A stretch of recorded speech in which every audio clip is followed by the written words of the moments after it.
오늘은 두 분이 제 눈에 띄었거든요. 오늘 성가대와 찬양 너무 잘하셨는데 반주자가 춤을 추면서 반주할 수 있구나. 이걸 오늘 처음 봤어요. 우리 이진희 자매가 춤을 추면서 반주하는 걸 봤고, 그 다음에 우리 권승용 집사님이 신사복 입은 거 오랜만에 본 것 같아요. 뭐 오늘 좋은 일 있어요? 집사님, 뭐 오늘 좋은 일 있나요? 처음 봐가지고 좀, 감사합니다. 지난주 그 2030년 세계 박람회, 엑스포라고 하죠. 엑스포 개최지가 발표가 됐습니다. 그동안 사우디냐, 우리나라 부산이냐, 아니면 이탈리아 로마냐, 아주 치열한 유치 경쟁이 있었는데요. 결과는 다 아시죠? 사우디가 119표, 우리나라가 29표, 이탈리아 로마가 17표를 받아서 사우디가 압도적으로 승리를 하였습니다. 결정이 됐어요. 우리나라는 이 엑스포 유치를 위해서 대통령께서 해외 순방을 12번이나 나갔대요. 지구를 400바퀴나 돌았다고 해요. 그러니까 그렇게 많은 돈을 써가면서 약 100여 국의 해외 정상들을 만났지만 결국 참패하고 말았습니다. 정세 분석을 잘못했고 대통령 본인도 충격받았다면서 국민담화에서 처음으로 사과를 했습니다. 정부의 정보력과 외교력 부재가 아쉽습니다. 사우디는 초호화 물량 공세를 펼쳤습니다. 역시 오일머니의 효과는 컸습니다. 저개발 국가들에게 10조 이상의 과감한 투자를 약속하면서 몰표를 받은 것이죠. 이 세계 박람회 엑스포 행사는 뭐냐면은 인류의 발전을 위해서 국가와 기업이 혁신과 협력을 촉진하는 국제 대화의 장입니다. 한마디로 뭐냐면은 문화 경제 올림픽이라고 보시면 돼요. 이 엑스포를 개최했을 때 그 경제적 효과가 61조나 된대요. 여러분들은 놀라지도 않네요. 고용 창출도 이게 길게는 6개월 정도 하는데 고용 창출도 50만 명이나 할 수 있다고 그래요. 그리고요, 올림픽, 월드컵, 엑스포까지 해야 국제사회에서 비로소 선진국으로 인정을 받는다고 합니다. 우리나라는 엑스포는 아직 개최를 못한 것이죠. 이번에 실패한 거죠.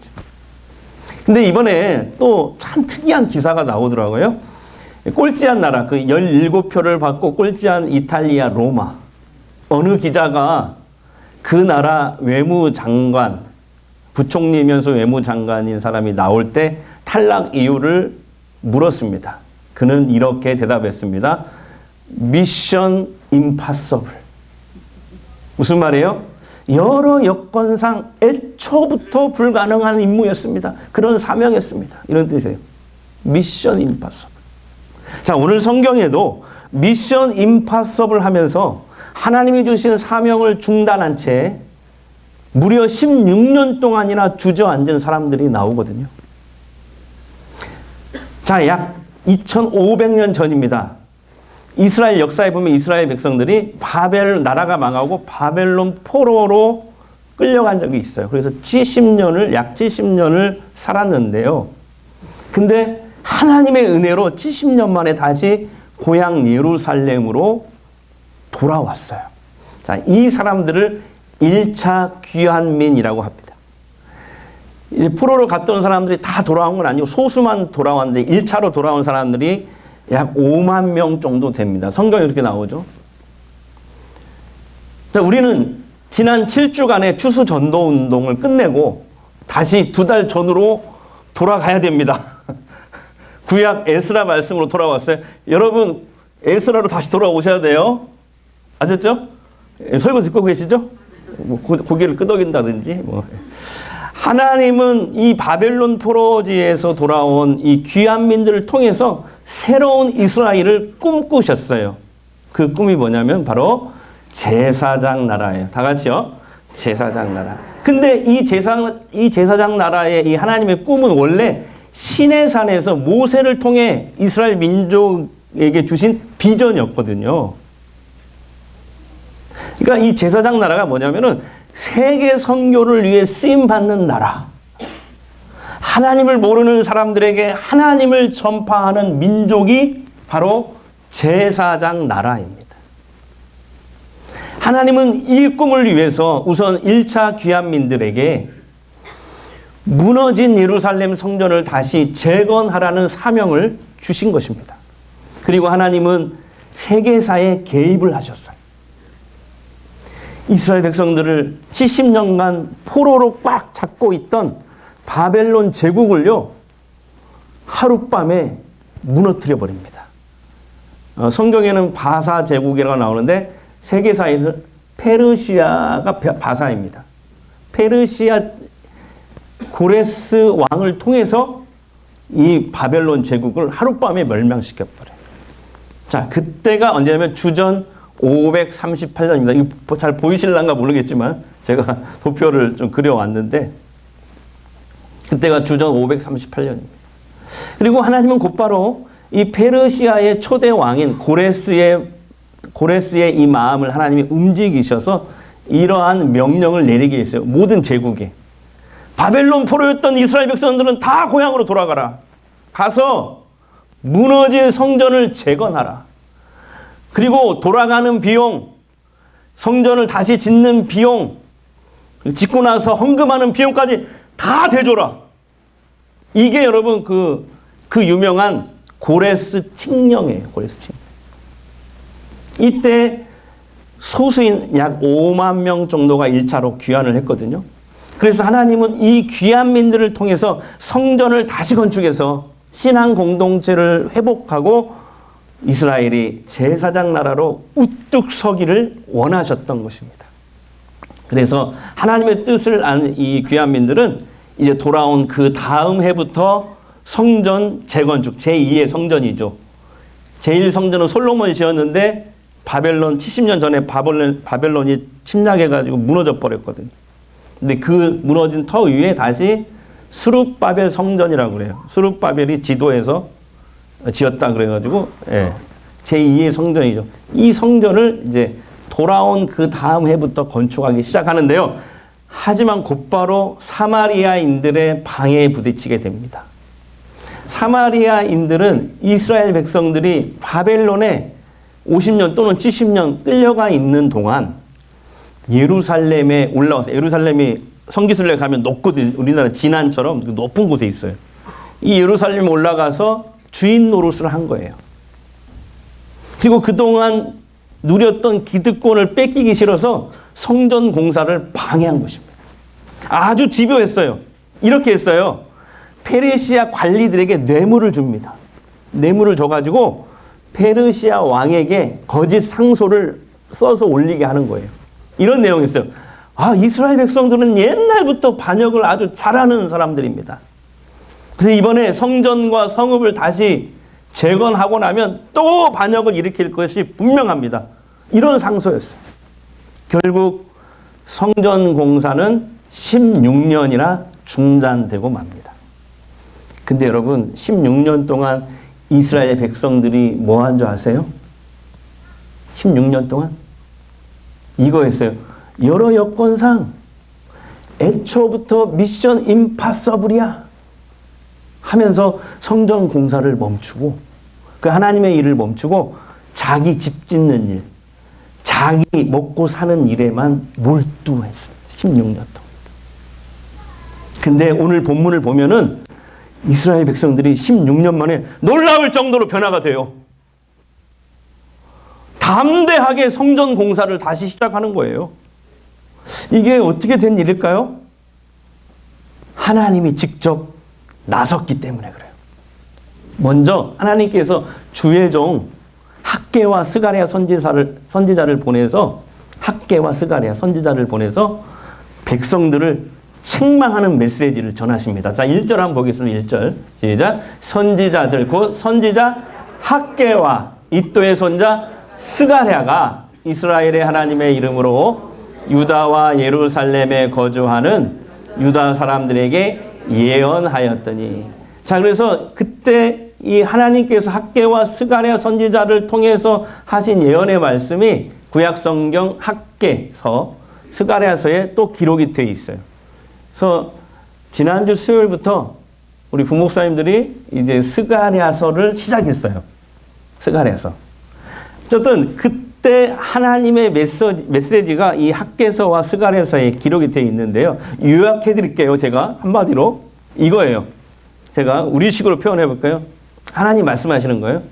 너희들이 애써 농사를 지어도 원하는 대로 추수가 되든,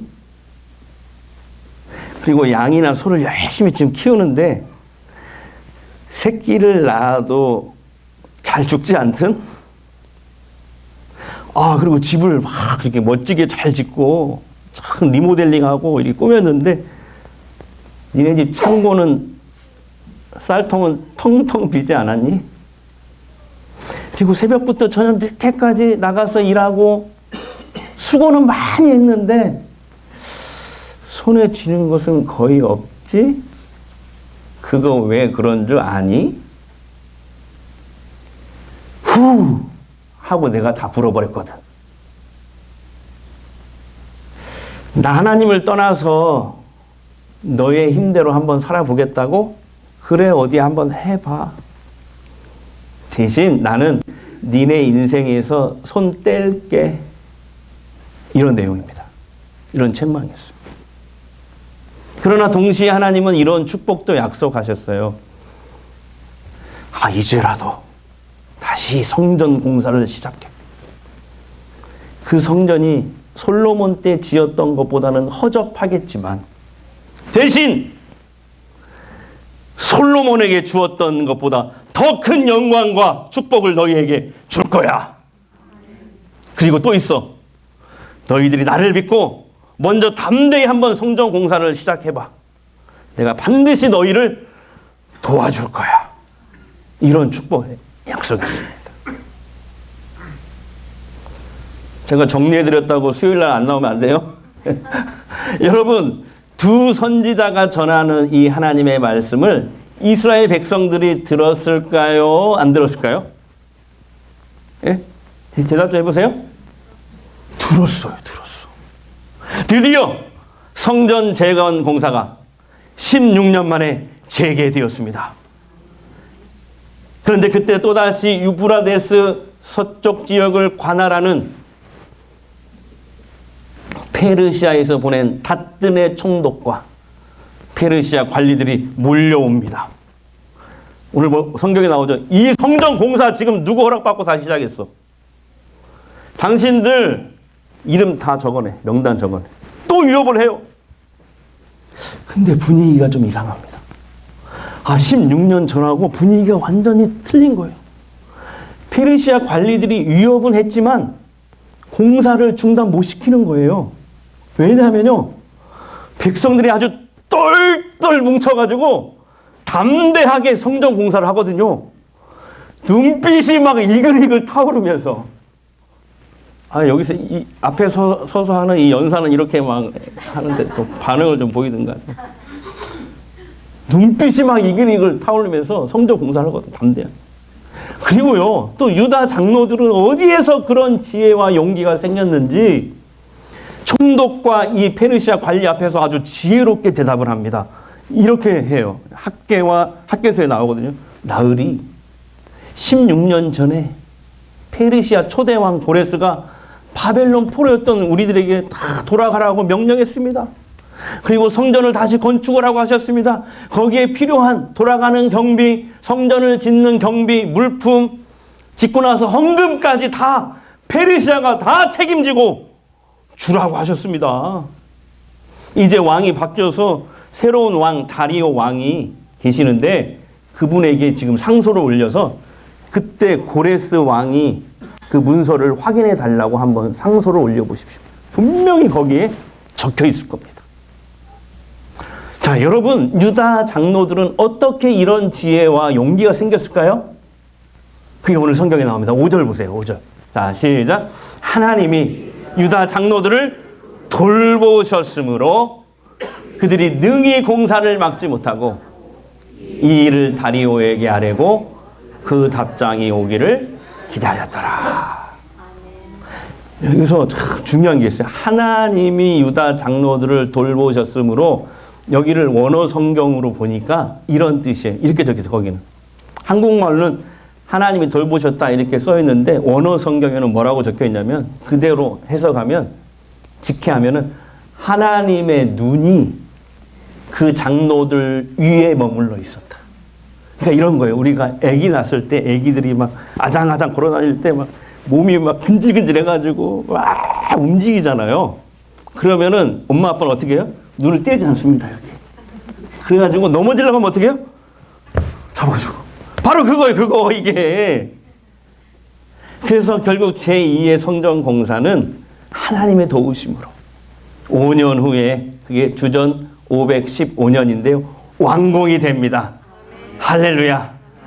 여러분 고난의 시기에 16년이나 중단되었던 이 성전 재건 공사가 다시 시작되고 완성될 수 있었던 것은 이스라엘 백성들이 먼저 하나님의 말씀에 순종하려고 뜻을 모으고 서로 협력했을 때 하나님이 그들을 도와주셨기 때문에 가능했어요. 그래서 저는 이렇게 이 말을 요약하고 싶어요. 하나님은 하나님의 일을 감당하려고 하는 자에게 할 수 있는 능력을 주시고 도와주십니다. 아, 진짜 멋진 말, 멋지잖아요. 제가 만들었지만 참 멋진 것 같아요. 그런데 우리는 하나님의 일보다는 먼저 우리의 일을 더 우선시해요. 내 일에 더 집중하고 알뜰살뜰 챙기면 금세 성공을 눈앞에 둘 거라고 생각해요. 교회 일은 의미가 없어 보여요. 그래서 하나님의 일에 돈이나 시간을 쓰는 건 너무 아까워 보여요. 심지어 예배에 빠지는 것도 가볍게 생각해요. 먹고 사는 일이 우선이지 주의 일은 무슨? 늘 이렇게 사탄에게 속아요. 사탄은 또 우리에게 이렇게 속삭여요. 야, 가뜩이나 빠듯한데 헌금부터 줄여. 너 쓸 건 많잖아. 근데 하나님은 오늘 본문을 통해 우리들에게도 이렇게 말씀하세요. 아니야. 나 하나님이야. 나 너희의 창조주야. 너희 인생의 주관자야. 너의 생사복이 내 손에 달려있어. 너희들이 아침 일찍부터 일어나서 저녁 늦게까지 일하고 공부하고 수고해도 내가 한번 불어버리면 다 헛수고야. 사탄에게 속지 마. 그리고 내 손이 수고한 대로 먹을 것이라. 그거 내가 주는 은혜고 축복이야. 어떤 정신병원에 환자가 새로 들어왔대요. 그 환자는 늘 하는 소리가 나는 하나님의 아들이다. 나는 하나님의 아들이다. 나는 하나님의 아들이다. 라고 외쳤대요. 그래서 같은 병원 안에 있는 다른 환자가 매일 그 소리를 듣는 게 지겨워가지고 어느 날 이렇게 소리쳤대요. 야, 나는 너 같은 아들 둔 일이 없다. 저 지금 유머한 거예요. 네. 제가 90학번이거든요. 90학번인데 제가 대학생이던 1990년대에는 부동산 시장이 아주 활발했습니다. 지금 얼어붙었지만 투기가 한창이었어요. 그때 들었던 얘기거든요.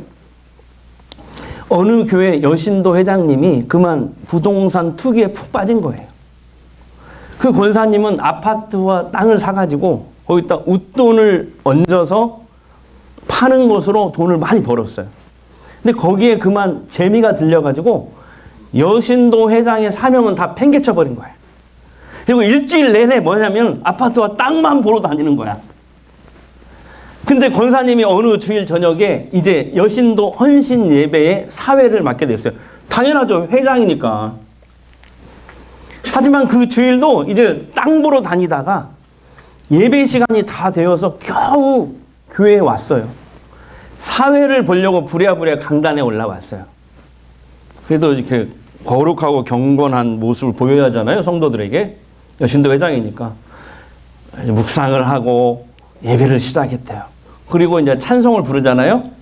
네, 그 권사님이 아주 경건한 목소리와 모습으로 자신 있게 마이크를 대고 말했대요. 자, 우리 모두 찬송가 109동을 부르시겠습니다.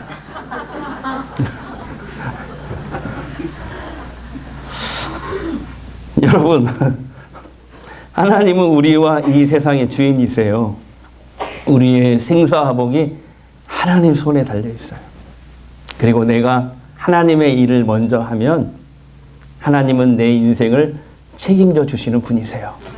자, 예수님이 직접 하신 약속의 말씀, 이번 좌가단 말씀입니다. 다 같이요. 먼저 그의 나라와 그의 의를 구하라. 그리하면 이 모든 것을 너희에게 더하시리라. 한 번 더요. 먼저 그의 나라와 그의 의를 구하라. 그리하면 이 모든 것을 너희에게 더하시리라. 여러분, 이 말씀을 꽉 붙잡길 바랍니다. 1차 귀환민들은 이것을 깨닫지 못했어요. 그래서 16년 동안 열심히 자기 일에 열심히 성실하게 살았지만 다 헛수고를 했어요. 하나님의 일보다 내 일을 더 우선순위에 두고 산다고 잘 되는 게 아니에요. 성경에 보니까 사람은 하나님이 복을 주셔야 잘 살 수 있어요. 자, 우리 그렇게 옆 사람에게 한번 해볼까요? 네, 한번 애처롭게 한번.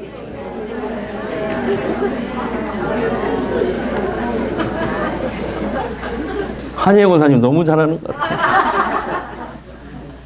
그런 거 할 때 싸납게 하면 안 돼요. 어떤 분은 또 이런 핑계를 대요. 아, 저는 아파서 하나님 일 못해요. 저는 돈 없어서 못해요. 저는 나이 많아서 못해요. 연세 드셔도 성가대 하시잖아요. 80이 아니 70 넘어오죠. 원사님. 저는 해결해야 될 문제가 너무 많아서 못해요. 근데 하나님은 거꾸로 말씀하세요. 아니야! 먼저 그의 나라와 그의 의를 구해. 그러면 이 모든 것을 너희에게 줄게. 그렇습니다. 하나님은 하나님의 일을 감당하려고 하는 자에게 감당할 수 있는 능력을 주시고 도와주십니다. 그런 성도들을 위해 하나님의 눈이 머물러 있어요. 여러분, 하나님의 일을 먼저 하십시오. 하나님께서 지금 내게 맡긴 직분과 사명을 최선을 다해서 감당하십시오. 그럼 하나님의 말씀대로 네 손이 수고한 대로 먹게 될 것이다. 하나님이 우리 일은 다 책임져 주세요. 그게 형통하는 길이에요. 그리고 하나님의 일을 너무 어렵게 생각하지 마세요. 지금 내가 할 수 있는 작은 일부터 찾아서 하면 돼요. 예를 들면은 이렇게 예배 드리러 이렇게 1층에서 2층으로 올라올 때 휴지가 보이면 내가 1년 동안 그거 주워야 되겠다. 그것도 주의 일이에요. 또 이런 것도 있어요. 그래서 예배 끝나고 뭐 1층부터 3층은 제 방이니까 안 해도 되고 2층까지 이렇게 보면서 에어컨 누가 안 껐나 불 안 껐나 그 끄는 것도 주의 일이에요. 목사님 뭘 해야 될지 모르겠어요. 하나님께 기도로 물어보세요. 하나님, 제가 뭐 할까요? 물어보세요. 그래도 응답이 없다? 걱정하지 마세요. 저나 우리 부목사들에게 와서 물어보세요. 목사님, 제가 뭐 하면 좋을까요? 저희가 아주 속 시원하게 말씀드릴 수 있어요. 느낌 아니까. 또한 오늘부터는 기도도 한번 바꿔보세요. 하나님, 이거 해결해 주세요. 저거 주세요. 이것도 주세요. 그런 기도는 조금 줄이시고 이렇게 기도해 보세요. 하나님, 제가 뭐 해드릴까요? 말씀만 하세요. 제가 뭐 하길 원하세요? 그러면 하나님 분명히 어떤 방법을 통해서든지 알게 해 주실 것입니다. 내가 하나님의 일을 먼저 십자가를 지는 심정으로 하잖아요. 그 십자가는 자기 희생이잖아요. 손해보는 것 같잖아요. 근데 십자가를 딱 지는 순간에 그 십자가는 얼마 있다가 축복으로 바뀌어버려요. 하나님은 무거운, 나는 가벼운 하나님의 일을 하잖아요. 하나님은 무거운 내 삶을 다 책임져 주시거든. 자, 필요하면 건강도 회복시켜 주시고 돈도 주시고, 아멘 안 하신 분이 3분 있어가지고 계속 할 거야. 문제도 해결해 주시고. 지난주 어느 성도님과 통화를 했어요. 통화를 했는데 그 가정에 좋고 감사한 일이 생겼거든요. 여러분 그거 아세요? 성도들의 기쁨은 저의 기쁨입니다. 오, 너무 멋있네. 제가 그래서 새벽에 감사 기도를 했어요. 하나님 감사합니다. 그 가정에 기쁨을 주셔서 감사합니다. 근데 기도 중에 갑자기 이런 감동을 확 주시더라고요. 하나님 나라는 공짜가 없다. 그래서 생각해 보니까 그분이 작년에 세가족으로 우리 교회 등록하셨거든요. 근데 우리 교회에 오기 전에 코로나 때 그 3년간 개척교회를 잘 섬기셨어요. 근데 코로나 때 너무 어려워가지고 교회가 문을 닫은 거예요. 그래서 결국 우리 교회로 오셨어요. 근데 하나님이 저에게 주신 감동은 뭐냐면 그때 그 어려울 때 개척교회를 섬겼던 것을 내가 기억했다. 이번에 갚아주셨다. 그래서 제가 그분에게 전화를 드렸어요. 그분이 막 울먹울먹 하더라고요.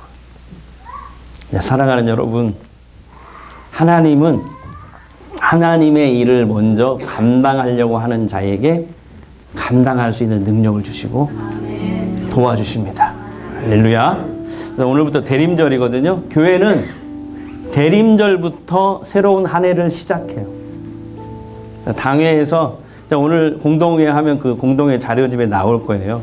여러분의 당회에서 여러분에게 잘 감당해 주시라고 부탁하거나 임명한 사명들이 있어요. 그거 하나님이 나에게 주신 사명이라고 여기시고 잘 감당해 주시기를 바랍니다. 교회에서요, 구경꾼으로 지내면 편하고 좋아요. 근데 이것도 아셔야 돼요. 축복도 없다는 것. 하나님 나라는 공짜가 없습니다.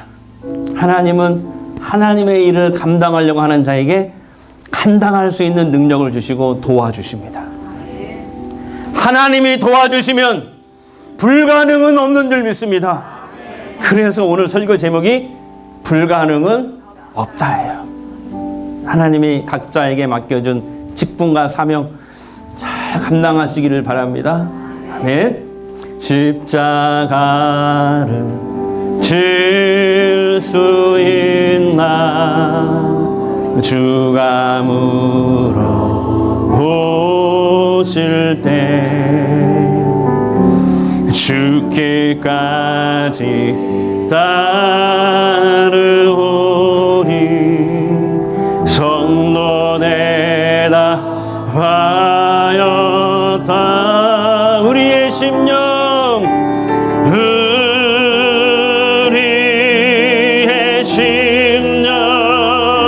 주의 것이니 주님의 형상 만드소서. 주인도 따라 주인도 따라 살아갈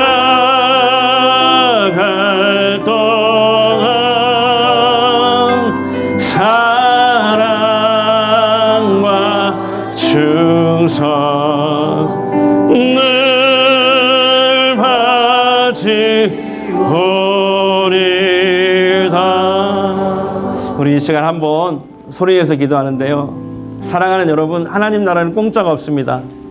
하나님은 하나님의 일을 먼저 감당하려고 하는 자에게 감당할 수 있는 능력을 주시고 도우십니다. 하나님이 도우시면 불가능은 없는 줄 믿습니다. 그동안 우리는 먹고 사는 일에 바빠서 하나님의 일을 뒷전으로 미뤘습니다. 그러다 보니 우리의 인생이 밑빠진 인생이 되었습니다. 채워도 채워지지 않고 기쁨도 만족감도 없는 인생이 되고 말았습니다. 이제는 주님께서 나를 부르신 그 목적을 회복하게 하시고 주의 일을 먼저 잘 감당하게 하옵소서. 성령이여 우리를 붙잡아 주옵소서. 우리 잠시 통성을 한번 기도하겠습니다. 우리 아버지 하나님 감사합니다. 주님께서 저희들을 사랑하시고 인도해 주시고 감사합니다. 하나님이 도우시면 불가능은 없습니다. 그동안 우리 먹고 사는 일에 바빠서 하나님의 일을 뒷전으로 밀어버렸습니다. 그러다 보니 우리의 인생이 밑빠진 인생이 되었습니다. 채워도 채워지지 않고 기쁨도 만족함이 없는 인생이 되고 말았습니다. 이제는 주님께서 나를 부르셨습니다. 그 부르신 목적과 사명을 잘 감당하게 하옵소서. 성령이여 나를 도와주시옵소서. 하나님, 주님께서 우리를 부르시고 은혜 주셔서 예수 믿게 하시고 직분까지 주신 데는 분명한 이유와 목적이 있는 줄 압니다. 그러나 우리는 먹고 사는 일이 바빠서 하나님의 일을 뒷전으로 미뤘습니다. 그러다 보니 우리 인생이 밑빠진 인생이 되어버렸습니다. 채워도 채워지지 않고 기쁨도 만족감도 없는 인생이 되고 말았습니다. 그러나 이제는 주님께서 나를 부르신 그 목적을 회복하게 하시고 주의 일을 먼저 잘 감당하게 하옵소서. 돈이 없어 못합니다. 시간이 없어 못합니다. 건강이 좋지 않아 해결될 문제가 많아서 이 핑계 저 핑계 대며 미루지 않겠습니다. 하나님의 뜻이 어디 있는지 먼저 물을 수 있는 우리 모두가 되게 하옵소서. 하나님의 일에 최선을 다하겠습니다. 내 인생은 하나님께서 책임져 주시옵소서. 하나님께서 도와주시지 않으면, 하나님께서 복을 주시지 아니하시면, 하나님이 한번 확 후 하고 불어버리시면 우리는 아무것도 아닙니다.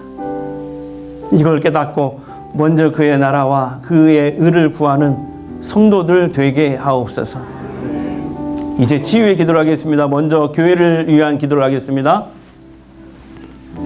주님, 고요함 속에서 주님의 임재를 깊이 누리며 때로는 열정을 다해 주님을 찬양하고 뜨겁게 기도할 수 있다는 것, 얼마나 큰 축복인지 모르겠습니다.